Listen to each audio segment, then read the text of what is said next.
High, I am Mehboob. আপুনি মোক এই কাৰণেই কণ্টেক্ট কৰিছে যে আপুনি অনলাইন ৱৰ্ক কৰিব বিচাৰে, নাইবা ঘৰতে বহি থাকি এটা ভাল উপাৰ্জন কৰিব বিচাৰে ছ'চিয়েল মিডিয়াক ইউজ কৰি। হয়, মই যিটো কাম আজি কৰি আছোঁ, মই এটা গভাৰ্ণমেণ্ট ৰেজিষ্ট্ৰেশ্যন ডিজিটেল প্লেটফৰ্মত কাম কৰি আছোঁ আৰু সেই প্লেটফৰ্মটোক ইউজ কৰি বৰ্তমান মই এটা ভাল উপাৰ্জন কৰিবলৈ সক্ষম হৈছোঁ আৰু বহুত ষ্টুডেণ্ট হাউচৱাইফক মই শিকাইছোঁ তেওঁলোক কেনেকৈ এইখন প্লেটফৰ্ম ইউজ কৰি এটা ভাল উপাৰ্জন কৰিব পাৰে।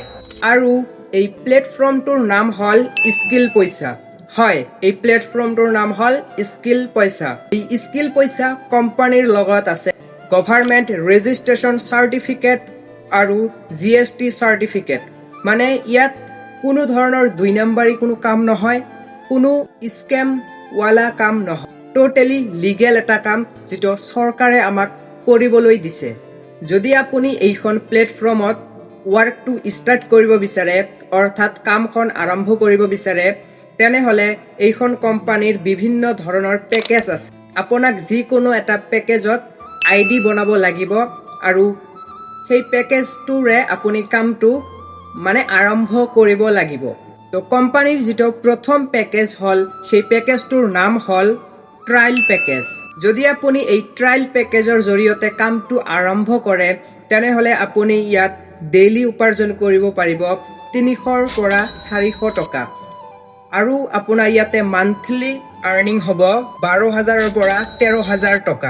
হয়, যদি আপুনি এইখন পেকেজেৰে কামটো আৰম্ভ কৰে, মাত্ৰ 199 টকা দি আপুনি ট্ৰায়েল পেকেজৰ জৰিয়তে কামটো আৰম্ভ কৰিব পাৰিব। আৰু মই যেতিয়া প্ৰথম এইখন প্লেটফৰ্মত এই কামটো আৰম্ভ কৰিছিলোঁ, মই মাত্ৰ 199 টকা এটা ইনভেষ্টমেণ্ট কৰি কামটো আৰম্ভ কৰিছোঁ আৰু আজি মই 70,000ৰো বেছি টকা উপাৰ্জন কৰিব পাৰিছোঁ। ভাবকচোন, মই এজন ষ্টুডেণ্ট হৈ 70,000ৰো বেছি টকা মই উপাৰ্জন কৰিছোঁ এইখন প্লেটফৰ্মত কাম কৰি, যিটো আপুনিও পাৰিব। আৰু নেক্সট পেকেজটোৰ নাম হ'ল ইলাইট পেকেজ, যিটো পেকেজৰ দাম হ'ল মাত্ৰ 399 টকা। যদি আপুনি ইলাইট পেকেজৰ জৰিয়তে কামটো আৰম্ভ কৰে, তেনেহ'লে আপোনাৰ ডেইলি ইনকাম হ'ব 600ৰ পৰা 700 টকা আৰু মান্থলি ইনকাম হ'ব 15,000ৰ পৰা 16,000 টকা।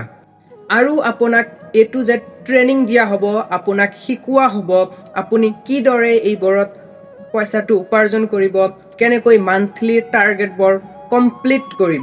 আপোনাক A to Z গাইড কৰা হ'ব, শিকোৱা হ'ব কোম্পানীৰ ট্ৰেইনিং ছিষ্টেমৰ জৰিয়তে। আৰু মই আপোনাক পাৰ্চনেলি শিকাম আপুনি কেনেকৈ মান্থলি টাৰ্গেটবোৰ কমপ্লিট কৰিব আৰু ভাল ভাল বস্তুবোৰ কোম্পানীৰ পৰা আচিভ কৰিব। আৰু লাষ্টত মই এটাই কথা ক'ব বিচাৰোঁ, ডিচিশ্যনটো টোটেলি আপোনাৰ। যদি আপুনি বিচাৰে আপোনাৰ জীৱনখনক সলনি কৰিবলৈ, আপোনাৰ লাইফটোক চেঞ্জ কৰিবলৈ, তেনেহ'লে ডিচিশ্যনটো টোটেলি আপোনাৰ। যদি আজি আপুনি ডিচিশ্যনটো লয়, তেনেহ'লে হয়তো 15 দিন পিছত আপোনাৰ জীৱনটো চেঞ্জ হোৱা আৰম্ভ কৰিব, যেনেদৰে মোৰ হৈছে। আজি মই এই কামটো কৰাৰ লগে লগে মই কণ্টেণ্ট ক্ৰিয়েশ্যন কৰিব পৰা হৈছোঁ, মই কেমেৰাৰ সন্মুখত কথা ক'ব পৰা হৈছোঁ আৰু ইয়াৰ জৰিয়তে মই মোৰ এটা ব্ৰেণ্ড তৈয়াৰ কৰি আছোঁ। আৰু এই প্লেটফৰ্মত মই কিছু ডিজিটেল স্কিল শিকি এতিয়া মই মোৰ নিজৰে এটা কোম্পানী আৰম্ভ কৰিবলৈ লৈছোঁ, যিখন কোম্পানীত মোক লাগিব কিছুমান ভিডিঅ' এডিটৰ, গ্ৰাফিক ডিজাইনাৰ, যিসকলে মোৰ বাবে কাম কৰিব আৰু মই তেওঁলোকক চেলাৰী দিয়াৰ চেষ্টা কৰিম। আৰু বৰ্তমান যিহেতু AI আহিছে, আৰ্টিফিচিয়েলি ইণ্টেলিজেণ্ট আহিছে, তো এতিয়া আৰু ডিগ্ৰীৰ প্ৰয়োজন নাই। বৰ্তমান যিসকলে চাকৰি কৰি আছে, তেওঁলোকৰ চাকৰিটো ছিকিউৰ কৰিবলৈ তেওঁলোক AI শিকিব লাগিব, আৰ্টিফিচিয়েলি ইণ্টেলিজেণ্ট শিকিব লাগিব, নহ'লে তেওঁলোকক ৰিফ্ৰেছ কৰি দিব AI-য়ে। ভাবি চাওকচোন অলপ। আৰু মই মোৰ কোম্পানীটো টোটেলি AI-ৰ ওপৰত বনাম, যাতে মোৰ কোম্পানীত মানুহে ডিজিটেল স্কিল শিকিব পাৰে, AI-ৰ বিষয়ে শিকিব পাৰে। আৰু যিসকলে মোৰ এইখন কোম্পানীত কাম কৰিব, তেওঁলোকেও কিছু ডিজিটেল স্কিল শিকিব পাৰিব আৰু তেওঁলোকৰ জীৱনখনক ছিকিউৰ কৰিব পাৰিব। এতিয়া মই আপোনাক এটাই কথা ক'ব বিচাৰোঁ যে যিজন ব্যক্তিৰ জৰিয়তে আপুনি এইখন ভিডিঅ'ত আহিছে, সেইখন ব্যক্তিৰ লগত আপুনি যোগাযোগ কৰক, তেওঁক কওক যে মই কামটো আপোনাৰ লগত আৰম্ভ কৰিম আৰু আপুনি মোক শিকাব লাগিব। হয়, আমি আপোনাক পাৰ্চনেলি আৰু ডিজিটেলি বস্তুবোৰ শিকাম, যাৰ জৰিয়তে আপুনি আৰ্নিংটো আৰম্ভ কৰিব পাৰিব। ধন্যবাদ।